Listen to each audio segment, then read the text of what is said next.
มันไปถึง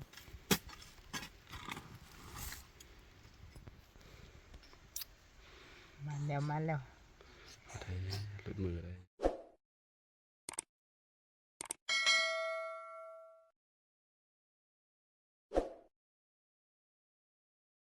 ครับสบายดีมาจุกุคนเมื่อนี้มาเจอกับซองบาซอนหาอยู่หากินคือเก่า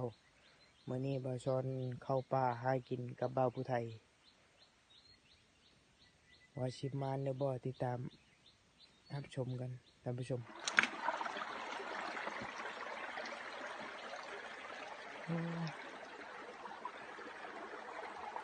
แก่เลยท่านผู้ชมเลยโอ้มีแก่เนี่ยโอ้เห็ดลายเทิบเห็ด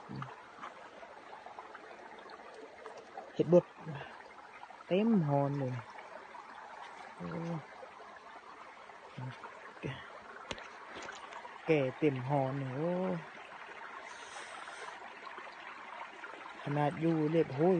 ท่านผู้ชมขนาดอยู่เล็บห้อยยังเห็นเห็ดคันว่าเด็กแหลกเพิ่นอุ่ยในนึงวันนี้มันเกิดเมื่อนี่งานมาดิ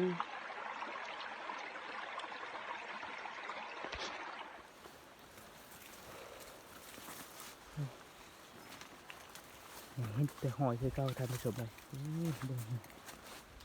หอยอีกตัวมือนี่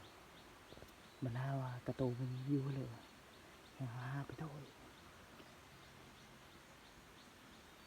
ถ้าผักมีเชงมันเนี่ยคันว่าได้ยินเชงนี่ว่าชนวังเลยเหมือนนี่โลไปว่าแต่อยู่จุดเล่นเห็นหอยมาเอ็ดเล็บแข็งห้วยหมุนมอยมืดไป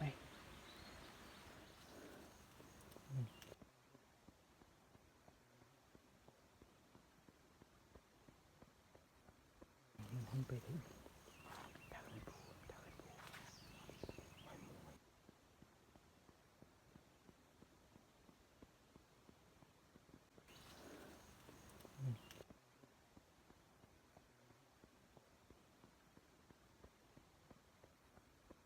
มันไปถึง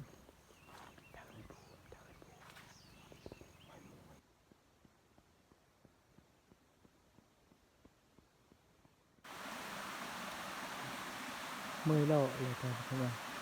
ได้ยินตะกี้นี้ได้ยินเสียงห้องบาดว่าเลาะไปผมไม่เห็นเลยกระโตมันคิดว่าจะอ้อมข้างมัน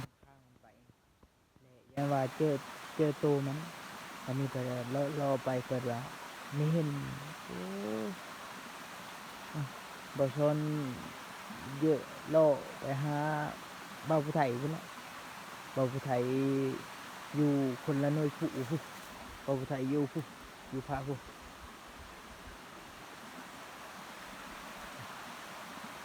ไปกลับไปหาบ่าวผู้ไทยพุ่นละ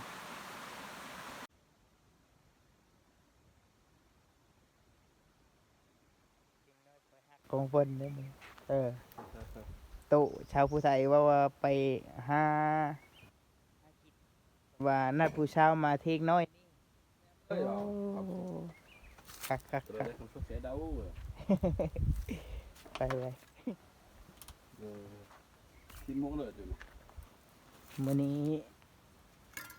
เอาขุดอ้นกับบาวผู้ไทยอุปกรณ์บลายนี่นอช่องโด่งพูละโด่งเอามันชีฮอดหรือบ่ชีทึงหรือบ่ชีได้คือเขาขุดอยู่บ่เอาเบิ่งเดิมกัน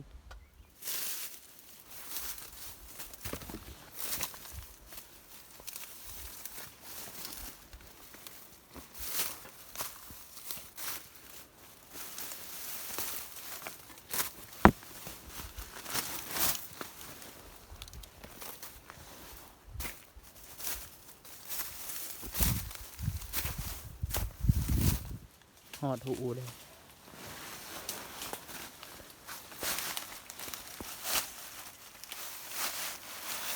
นี่หูน้อยๆแล้วดัง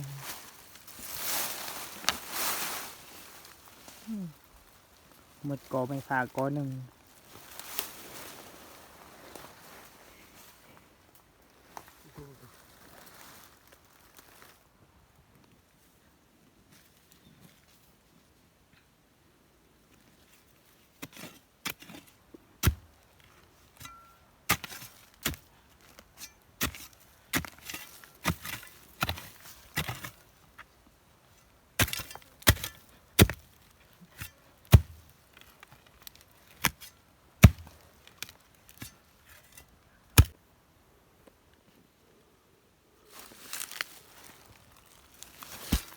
ดูแล้ว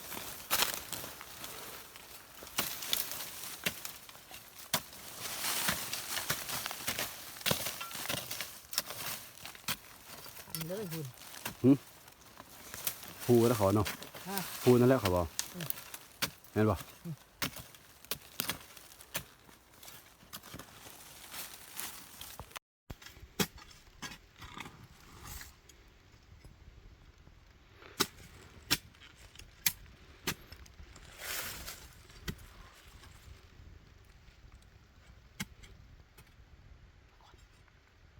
นี่เสียงมันขวัดอะไร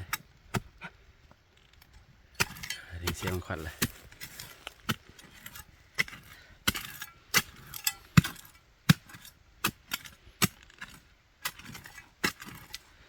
มันขวัดใบแต่เห่าดอก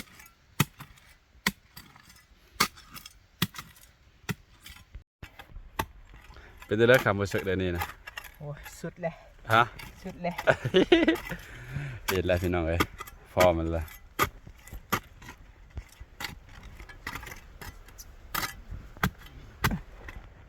เมื่อกี้ก็ไม่เอามือเพิ่น พอดีไม่ได้จกว่าช้าจะเอ็ดคำว่าไม่ให้แล้วไม่ได้จกนะจกปันเขาอาทิตย์ใด จะขึ้นเลิกไร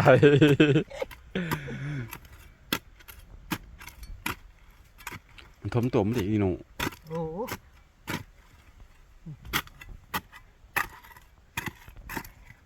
น่ะน้อยเอ้ย โอ้ เห็นแต่หางเลย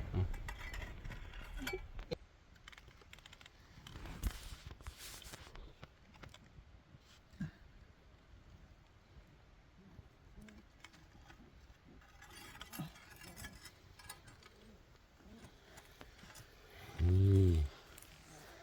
มานอยู่ใดเห็นว่าก็ได้ เอาไม่เดาะ เด้มือจะหลังจะ ไม่เดาะตีแห้วไม่ไล่เลย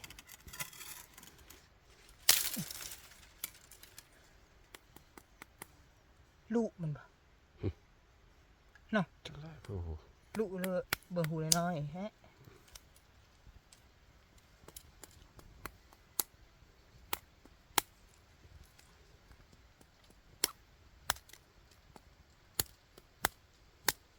อู้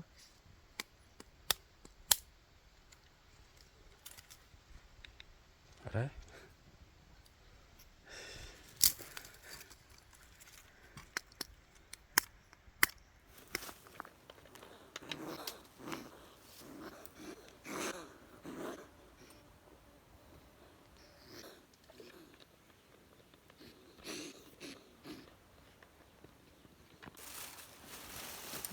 เรียบร้